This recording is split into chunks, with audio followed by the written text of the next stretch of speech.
Assalamualaikum warahmatullahi wabarakatuh. Halo teman-teman, kembali lagi bersama saya Ijlal Faiz dengan NIM 01 011 92 062 dari kelas KPIC semester 5. Hari ini kita akan membahas materi dari mata kuliah Sistem Teknologi Informasi dan Komunikasi. Apa materi yang akan kita bahas? Yaitu adalah dampak teknologi komunikasi. Untuk itu, mari kita cari tahu dulu pengertian dari teknologi komunikasi. Teknologi komunikasi merupakan penerapan prinsip-prinsip keilmuan komunikasi untuk memproduksi suatu item material bagi efektivitas dan efisiensi proses komunikasi. Teknologi komunikasi juga dapat dipandang sebagai penerapan prinsip-prinsip keilmuan komunikasi melalui penciptaan material atau alat-alat teknisnya agar meningkatkan kualitas dan kuantitas peranan unsur-unsur komunikasi seperti sumber, pesan, media, dan sasaran, dan juga dampak sesuai dengan konteks komunikasi tersebut.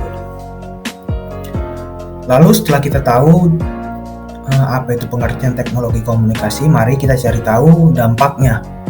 Yang pertama, dampak teknologi komunikasi terhadap kehidupan. Di kehidupan kita pasti ada dampak teknologi komunikasi yang kita rasakan, baik itu sisi positif ataupun negatifnya. Kita mulai dari sisi positif dulu. Sisi positifnya adalah masyarakat akan mendapatkan informasi yang terbaru dan cepat di berbagai bidang. Itu tentu ya teman-teman, kita udah merasakannya sendiri. Lalu yang kedua, ada sisi negatifnya. Apa itu? Sisi negatifnya adalah informasi yang disajikan tidak semuanya sesuai dengan nilai-nilai dan norma-norma budaya kita. Itu perlu kita perhatikan. Lalu juga ada dampaknya terhadap pelajar, dampak negatifnya untuk kita nih, yaitu adalah misalnya teknologi informasi dan komunikasi yang ada banyak digunakan untuk melakukan perilaku menyimpang seperti penipuan, menyontek, mengunduh situs-situs porno ataupun mengunggah gambar atau video yang sejenis seperti itu, yang menyebabkan penurunan moralitas bangsa, teman-teman. Lalu kita lanjut ke yang kedua, dampak teknologi informasi dalam sosial psikologi anak. Tentu untuk anak-anak itu pasti ada juga nih dampaknya teman-teman ke psikologinya mereka. Yang pertama, membuat anak itu menjadi ketergantungan. Kita udah banyak melihat sekarang anak-anak yang ketergantungan banget dengan handphone misalnya. Lalu yang kedua, di dalam teknologi informasi itu kan banyak menampilkan kekejaman dan kesadisan ya teman-teman. Nah, itu juga berdampak ke psikologi anak tersebut. Lalu yang ketiga tentunya banyak hal-hal yang tidak senonoh atau pornografi yang ada di internet. Lalu kita lanjut ke dampak perkembangan teknologi terhadap sosial dan budaya kita.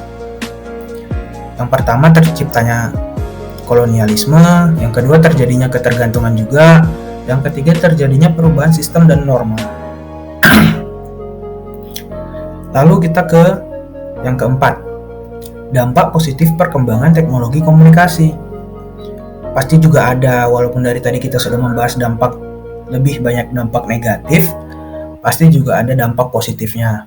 Apa itu? Yang pertama, menghubungkan orang di seluruh dunia. Ini udah kita rasakan ya teman-teman, kita bisa mencari teman baru ke berbagai luar negeri, bahkan mendekatkan yang jauh ya.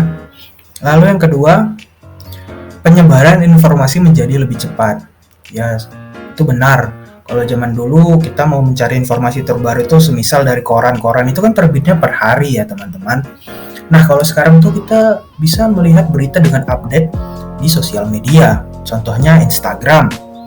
Banyak informasi yang terbaru di sana. Lalu yang ketiga, memajukan dunia pendidikan. Tentu ini juga kita sudah rasakan. Kita sekarang berkuliah melalui daring. Lalu yang keempat, sarana berbagi file menjadi lebih mudah seperti musik, video, film, dan sebagainya. Itu memudahkan kita sekali ya perkembangan positif teknologi komunikasi ini. Lalu mari kita ke dampak yang terakhir, yaitu dampak positif perkembangan teknologi komunikasi terhadap sosial dan budaya. Yang pertama, meningkatkan rasa percaya diri kemajuan ekonomi di negara-negara Asia. dan itu melahirkan fenomena yang menarik.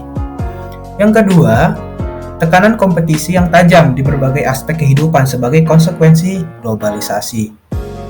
Yang ketiga, keefektifan biaya dan waktu, misalnya saat mengajar, ini telah ada teknologi pembelajaran secara online.